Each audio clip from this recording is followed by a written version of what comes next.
Okay, Assalamualaikum semua. Terima kasih sebab sudi menonton channel Kak ni. Kak Ros. Kalau biasanya orang panggil Kak Ros lah kan. Lebih mesra. Okay. Kak ni akan buat biasanya masakan yang lebih sihat lah. Tak adalah 100% sihat kan. Tak adalah semua organik. Bahan-bahannya macam mudah dapat je.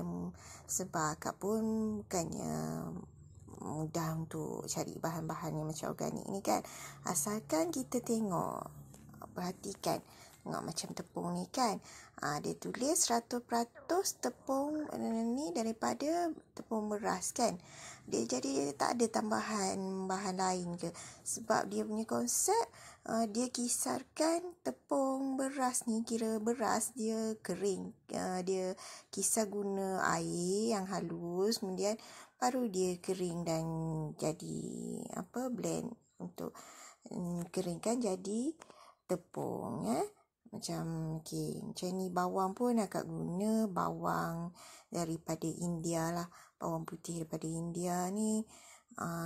Kurang sikit bahan isu chemicalnya kan. Macam minyak ni pun minyak biasalah, minyak saji. Ada akak guna ACV ni macam cuka apple kan. Cuka apple ni untuk ganti cuka makanan biasa. Kalau ada vanila ni pun agak guna vanila paste atau ekstrak vanila yang lebih sihat kan. Serbuk koko pun kalau yang ini kira serbuk koko yang murah lah sikit, tak adalah terlalu mahal sangat macam yang organik kan. Organik tu kalau nak lebih baik kako organiknya kan. Yang ini ni serbuk koko daripada, tengok dia pun ada tulis bahan dia hanya daripada biji koko asli je 100%. Ni butter pula pure butter lah kan. Ini susu farm fresh, lebih baik sikit lah, maksudnya gula macam gula organik. Kalau gula organik ni rasa mahal sikit, guna gula CSR ni. CSR ni dah murah sikit lah kan. Lebih berbaloi untuk kita nak tukar pelan-pelan, nak tukar benda yang sihat-sihat ni. Memang benda dia agak mahal sikit, tapi kita pun guna macam berpada-pada lah. Bukannya gula, tetap gula juga. Jadi kita tak boleh guna dia terlalu banyak, walaupun dia tengok tanpa bahan pengawet, tanpa bahan pewarna tiruan semua kan. Tapi kita tetap kena guna berpada-pada, bukannya guna banyak. Macam dia tetap sama, gula tak pemanis kan. Cumanya adalah sikit kebaikan bila kita guna yang asli ni. Tak ada bahan-bahan tiruan ni kan. Sekurang-kurangnya ada kita dapat manfaat ni sedikit kan. Daripada guna gula putih biasa kan. Guna gula pasir tu. Dan kalau macam bahan-bahan lain macam baking powder, baking soda ni pun semuanya yang akak guna dia yang pure lah. Tak ada aluminium free kan. Jadi lebih selamat lah untuk kesihatan kita. Macam ni. Biasanya ini jenama ni macam mudah je dapat dekat pasar-pasar raya biasa pun kadang ada. Kedai runcit pun ada juga. Yang ini yang susah sikit lah. Biasanya macam tempat kedai organik sikit kan. Active, natural, active, dry yeast ni lebih baik sikit daripada yeast yang kita beli dekat pasaran, macam yeast kering kat pasaran tu lah. Sebab yang itu dia ada banyak sikit proses kimia. Yang ini dia lebih natural dan lebih baik kan. Macam bahan-bahan lain tengoklah, banyak bahan-bahan akak guna semua bahan yang mudah je nak dapat. Macam tengok ini serbuk kunyit babas biasa je, kedai runcit semua ada. Tapi tengoklah bahan dia guna daripada kunyit yang dia keringkan. Itu je kan. Kita kena pandai baca ingredient jugalah kan. Bahan-bahan dia. Macam gula pun, gula merah ni gula merah asli lah. Biasanya gula tulen dia tulis kan. Tak ada campuran bahan gula lain. Tengok garam pun, garam ni tak ada color, ini tak ada ejen peluntur atau apa. Kira garam yang memang lebih baik lah, ada khasiat dia. Bukan kita makan garam pun sama juga, tak boleh makan banyak-banyak juga. Kalau banyak kan darah jadi darah tinggi pula kan. Tapi yang ini lebih bagus lah maksudnya. Okay, ni kalau macam pewarna pun akak banyak guna pewarna-pewarna yang natural lah. Pewarna macam ni dia daripada macam bahan asli lah. Macam kalau dia daripada buah tu dia keringkan, dan dia jadi serbuk macam tu lah. Okay, kalau macam coklat ni, coklat coin ni akak biasa guna jenis yang ini. Coklat ni bahan dia memang sikit je lah. Nak tahu okey ke tak, kita tengok ingredient dia kan. Okey, macam bahan-bahan lain pun semuanya mudah dapat. Kalau ada nak tanya akak, nanti boleh PM akak ke, tanya kat komen ke macam mana nak dapat bahan-bahan yang nampak macam pelik-pelik sikit. Okey. Tapi sebenarnya tak ada pun. Biasa je akak. Biasa kalau habis-habis kalau tak jumpa dekat pasar raya besar, biasanya akak cari dekat Shopee macam tu je lah. Sebab itu je yang akak boleh kan. Kawasan rumah akak ni tak ada pasar raya besar sangat. Okay, kita nak buat hari ni roti jala. Roti jala ni sedap dan lembut. Okay, walaupun gluten free tapi tetap yang lembut, baik. Okay.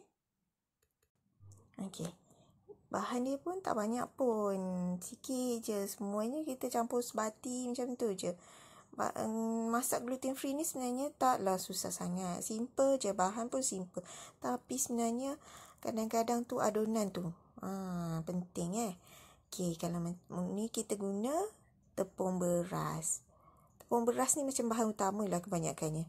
Okay, ni tepung pulut. Biasanya kalau apa-apa pun mesti akak akan guna tepung beras. Tepung beras tu macam yang paling tepung gluten free yang paling famous, paling akak suka lah penggunaannya. Okay. Kita letak garam 1.5 sudu kecil, garam pink Himalaya. Garam ni sedap sikit. Dia ada taste dia sendiri rasanya. Dia bukan masin-masin saja kan. Lepas tu kita letak serbuk kunyit. Serbuk kunyit ni terpulang lah.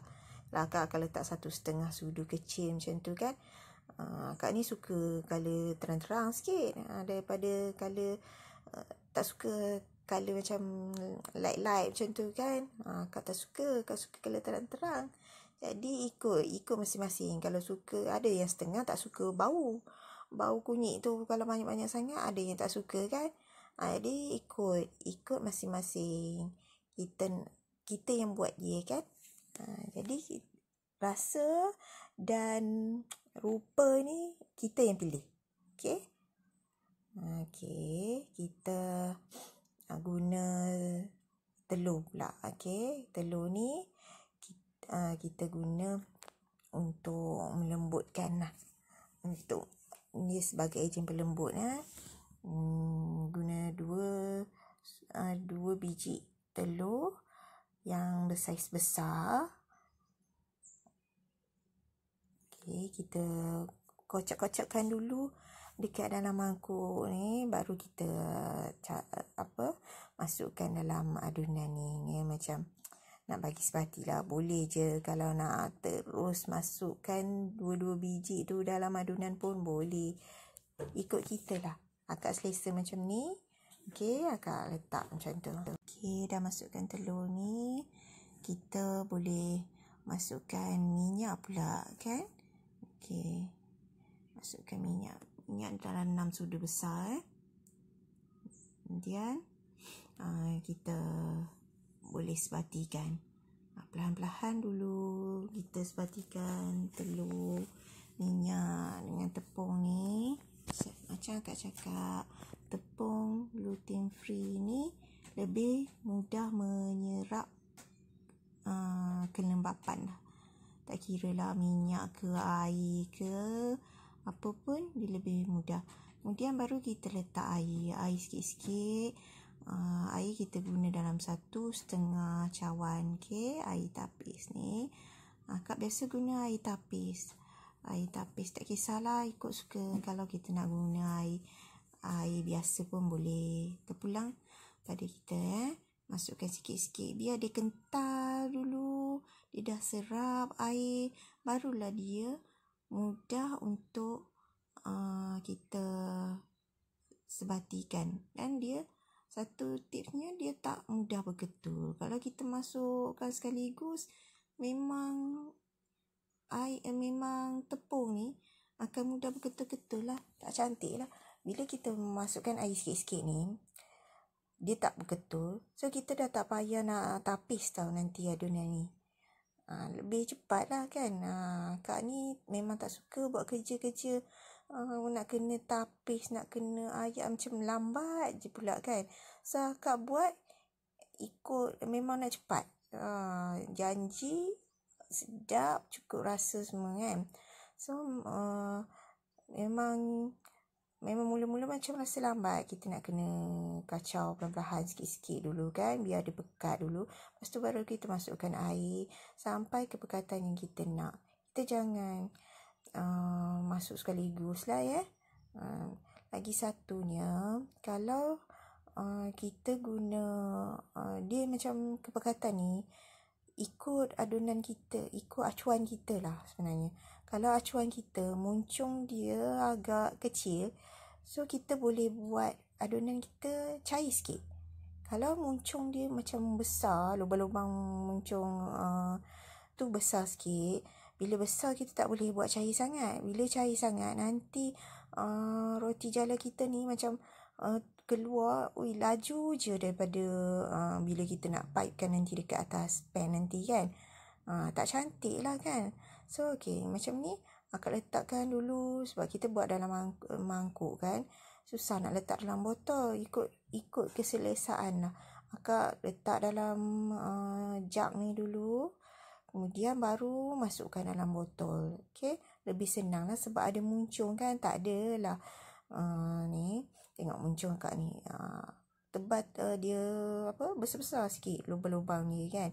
So akak tak boleh buat adunan ni terlalu cair, nanti habis tak cantik. Roti jala ni dia macam kembang-kembang kan bila kita masak nanti. Dia ikut kepekatan jugalah, bergantung pada acuan kita sama. Jadi kena pandai adjust sendiri. Sebab tu akak cakap letak air sikit-sikit. Jangan letak banyak. Nanti kalau kita rasa macam pekat, bila kita dah masak nanti satu kata dah tak cantik kan, kembang ke, baru kita adjust mana yang perlu kan. Ini cara akak menjala lah kan. Guna botol ni senang sikit, kemas sikit. Kalau macam acuan bentuk cawan tu dia okey juga, tapi macam kalau kadang-kadang tu adalah adunan yang meleleh-leleh sikit kan.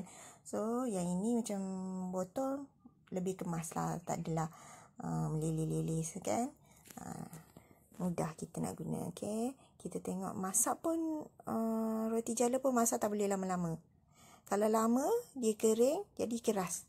Nak lipat pun susah, nak bentuk pun susah, tak cantik dah nanti. Masak roti jala ni sekejap je. Ala-ala dah cukup-cukup masak okey dah. Panaskan balik. Kemudian kalau cara akak memang macam ni lah. Dah angkat, tebar balik jala. Lepas tu cepat-cepat lipat yang satu ni. Yang tadi kita dah angkat ni kan. Lepas tu kemaskan. Kemudian kita kena tengok balik yang atas pan tu. Dah masak dah. Sekejap je. Memang dia tak boleh lama-lama. Kalau lama nanti tak cantik. Tengok. Sambil-sambil kita nak lipat, sambil-sambil kita dah menjala tu, kita lipat. Semua kena pantas lah. Buat roti jala ni kena pantas sikit. Okay, kalau kita buat lambat-lambat, roti jala dah kering, nak lipat susah, dah tak cantik, nanti pecah-pecah pula roti jala kita. Okay, kalau roti jala lama-lama sangat atas pan pun tak boleh juga. Dia dah bila kita angkat nanti memang patah-patah. Okey, satu tipsnya, kalau kita dah terlalu masak sangat, kita boleh biarkan dulu lama sikit, baru kita lipat roti jala tu, okey? Okey, siap dah roti jala kita. Kita boleh makan dengan kari, dengan sambal, apa-apa juga yang kita suka lah. Biasanya akak makan dengan kari ayam atau kari daging. Anak-anak suka macam tu. Okey, terima kasih sebab sudi menonton. Terima kasih semua.